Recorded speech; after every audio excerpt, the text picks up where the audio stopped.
Here's a Beyond the Pitch podcast quick hit from the WVSA Digital Network. I think women just provide a different perspective. I am very fortunate to have found great mentors and great people around me. I've only had amazing female coaches in my life. And out of the male coaches that I've had some pretty awful ones.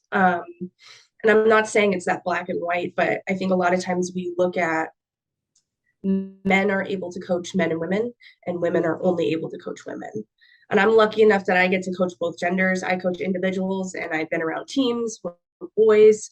I don't think it bothers me, but I think it's because I've been lucky enough to be in an environment where none of my mentors have had any type of feel about it. You know, it's never been looked at as secondary. It's never been looked at as weird that I would be around the boys.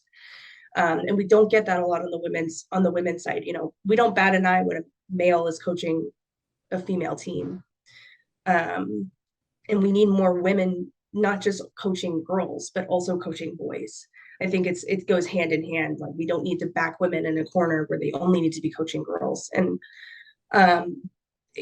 the reason I think women do so well, not just with girls, but with boys as well, is that I think naturally girls tend to, especially at a young age, need a little bit more of the mental piece, of the emotional piece and emotional. They need to know the why. Why are we doing this? Boys, they just want to win.